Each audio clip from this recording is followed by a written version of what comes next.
그가 그들에게 명하여 이르되 내가 내 조상들에게로 돌아가리니 나를 햇사람 에브론의 밭에 있는 굴에 우리 선조와 함께 장사하라.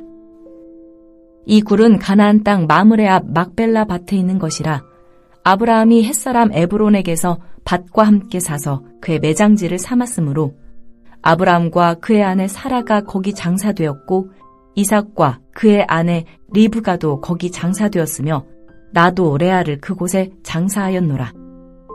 이 밭과 거기 있는 굴은 햇사람에게서 산 것이니라. 야곱이 아들에게 명하기를 마치고 그 발을 침상에 모으고 숨을 거두니 그의 백성에게로 돌아갔더라.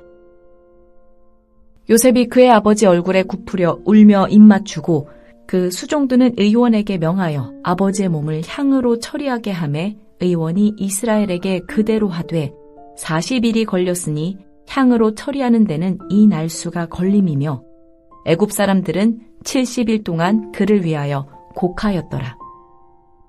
곡하는 기한이 지남에 요셉이 바로의 궁에 말하여 이르되 내가 너희에게 은혜를 입었으면 원하건대 바로의 귀에 아뢰기를 우리 아버지가 나로 맹세하게 하여 이르되 내가 죽거든 가나안 땅에 내가 파놓은 묘실에 나를 장사하라 하였나니 나로 올라가서 아버지를 장사하게 하소서. 내가 다시 오리이다 하라 하였더니 바로가 이르되 그과 내가 내게 시킨 맹세대로 올라가서 내 아버지를 장사하라. 요셉이 자기 아버지를 장사하러 올라가니 바로의 모든 신하와 바로의 궁의 원로들과 애굽 땅의 모든 원로와 요셉의 온 집과 그의 형제들과 그의 아버지의 집이 그와 함께 올라가고 그의 어린아이들과 양떼와 소떼만 고센 땅에 남겼으며 병거와 기병이 요셉을 따라 올라가니 그때가 심히 컸더라. 그들이 요단강 건너편 아닷 타작 마당에 이르러 거기서 크게 울고 애통하며 요셉이 아버지를 위하여 7일 동안 애곡하였더니 그 땅 거민 가나안 백성들이 아닷 마당의 애통을 보고 이르되 이는 애굽 사람의 큰 애통이라 하였으므로 그 땅 이름을 아벨미스라임이라 하였으니 곧 요단강 건너편이더라. 야곱의 아들들이 아버지가 그들에게 명령한 대로 그를 위해 따라 행하여 그를 가나안 땅으로 메어다가 마므레 앞 막벨라 밭 굴에 장사하였으니 이는 아브라함이 헷 족속 에브론에게 밭과 함께 사서 매장지를 삼은 곳이더라. 요셉이 아버지를 장사한 후에 자기 형제와 호상꾼과 함께 애굽으로 돌아왔더라. 야곱의 축복 기도 이후에 창세기는 야곱의 죽음과 요셉의 죽음으로 끝을 맺습니다. 그런데 내용면에서 보면 요셉의 죽음보다 야곱의 죽음에 대하여 보다 더 상세하게 설명합니다. 이야기의 초점은 이스라엘 민족의 조상인 야곱에게 있기 때문입니다. 자녀들을 위해 축복 기도를 마친 야곱은 자신을 가나안 땅에 장사해 줄 것을 유언하고 생을 마감합니다. 야곱의 유언은 부탁이 아니라 명령입니다. 그가 그들에게 명하여 이르되 야곱이 아들에게 명하기를 마치고 명령으로 시작해서 명령으로 끝을 맺고 있습니다. 이것은 선택 사항이 아니라 아들들이 반드시 행해야 할 의무라는 것입니다. 야곱이 요셉에게는 애굽에 장사하지 말라는 내용으로 장례를 부탁하였다면 오늘 본문은 모든 아들 앞에서 공개적으로 가나안에 장사하라 라는 말로 장례를 명령하고 있습니다. 그들이 야곱을 장사할 곳은 가나안 땅 마므레 앞 막벨라 밭에 있는 굴입니다. 아브람과 사라, 이삭과 리브가 레아를 장사한 곳입니다. 야곱은 이곳에 매장되는 것에 대해 조상들에게 돌아가는 것, 선조와 함께 장사되는 것, 그의 백성에게로 돌아가는 것으로 간주합니다. 야곱이 궁극적으로 거주할 곳은 애굽이 아니라 하나님이 약속한 가나안 땅임을 분명히 하고 있는 것입니다. 이것은 야곱의 아들들로 하여금 자신들은 하나님의 언약 백성이기에 약속의 땅으로 다시 돌아갈 자이며 애굽에서의 거주는 이스라엘 민족을 형성하기 위해 잠시 머무는 것임을 자신의 죽음과 매장을 통해 분명하게 가르쳐주고 있습니다. 이 모든 명령을 마친 야곱은 발을 침상에 모으고 숨을 거둡니다. 야곱이 죽자 요셉은 아버지 얼굴에 고개를 묻고 울며 입맞춥니다. 창세기 46장 4절에서 하나님은 브엘세바에서 야곱에게 요셉이 그의 손으로 내 눈을 감기리라 라고 말씀하셨는데 이 말씀이 그대로 성취되었습니다. 요셉은 애굽의 장례 방식을 따라 시신을 향품으로 처리하도록 합니다. 수종드는 의원들은 40일 동안 시신을 보존하기 위해 향료와 방부 처리를 하였습니다. 내장을 제거한 후에 향료와 약재를 사용하여 시신을 건조하였는데 이 과정이 40일 동안 진행되었습니다. 야곱의 시신을 이렇게 애굽식으로 처리하는 이유 중에 하나는 가나안까지 시신을 운구해야 하기 때문입니다. 그리고 이 과정에서 애도하는 기간을 가지는데 일반 사람은 보통 7일 정도이고 특별한 사람은 30일이었으며 애굽 왕은 72일이었습니다. 야곱은 70일 동안 애곡하는 기간을 가졌습니다. 이것은 야곱이 왕족의 예우를 받았음을 보여줍니다.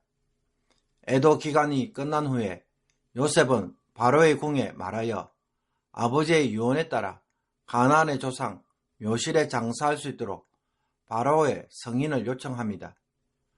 바로는 요셉에게 야곱의 맹세에 따라 장례를 치르도록 허락합니다.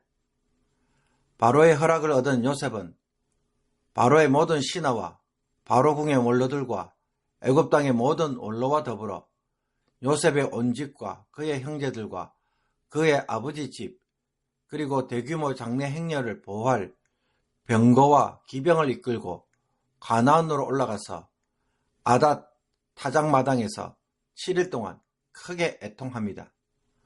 가나안 사람들이 그 모습을 보고 그곳을 아벨 미스라임이라고 부릅니다.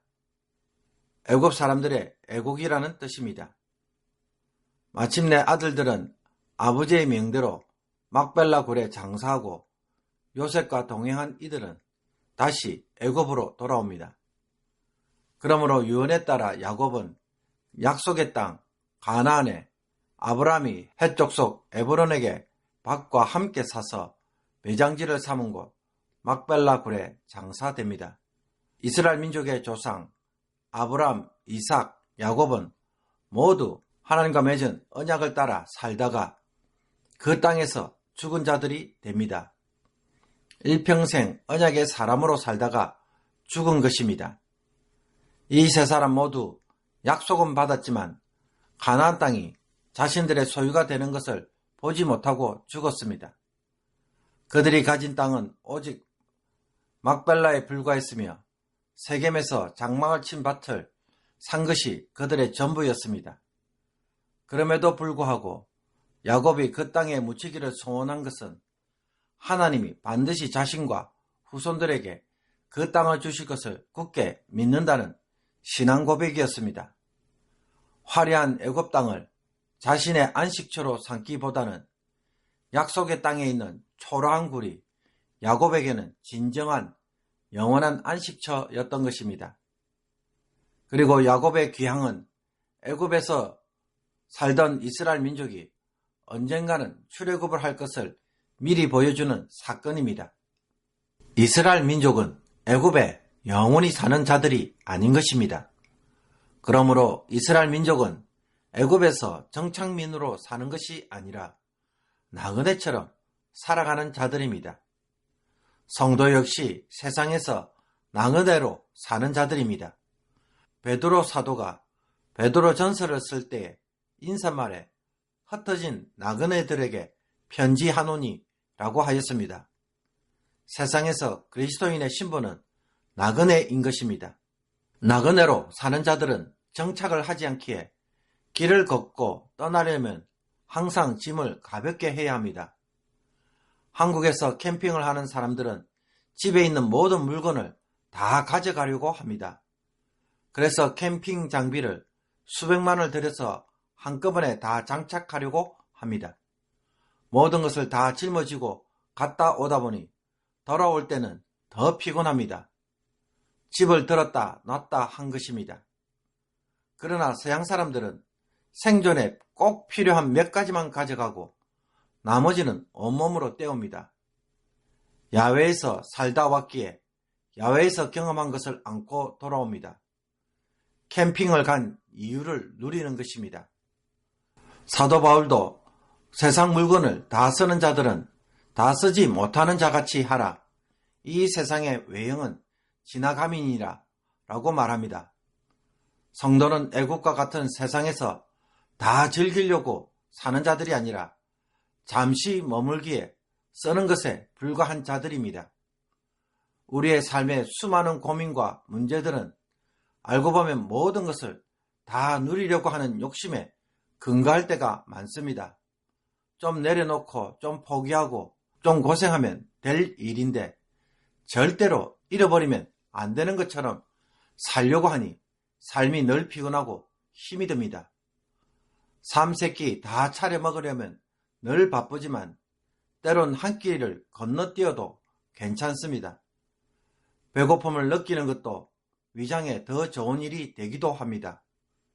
애굽에서의 삶을 다 즐기려고 하는 것은 피곤함을 더하는 일이지만 본향을 바라보고 나그네로 사는 삶은 소망과 가벼움 속에 자유를 즐기는 삶입니다. 정신없고 피곤하며 늘 쫓기듯 사는 삶이 어디에서 오는 것인지 오늘 말씀을 통하여 깨닫기를 원합니다. 그래서 본향을 바라보는 나그네의 삶이 주는 기쁨을 되찾고 그 속에서 힘을 얻는 성도가 되기를 주님의 이름으로 축복합니다. 기도 드리겠습니다. 하나님, 야곱처럼 우리의 소망은 이 애굽 땅이 아니라 본향에 있음을 항상 기억하게 하여 주옵소서. 세상에서 영원히 살 것처럼 세상의 모든 것을 다 누려야 할 것처럼 강박 속에서 욕심을 부리며 살다가 욕심에 상처받고 욕심에 번민하며 나의 욕심에 다른 사람들에게도 상처를 입히는 일에서 이제는 자유하게 하여 주옵소서. 짐이 가벼운 나그네처럼 이제는 없는 것이 얼마나 좋은지를 배워가게 하시며 없는 것에서 오는 자유함과 가벼움을 즐기는 성도가 되게 하여 주옵소서. 가나안으로 올라가는 일이 고난이 아니라 기쁨이 되게 하여 주옵소서. 오늘 우리의 영혼에 출애굽 사건이 되게 하여 주옵소서. 예수 그리스도의 이름으로 기도하옵나이다. 아멘.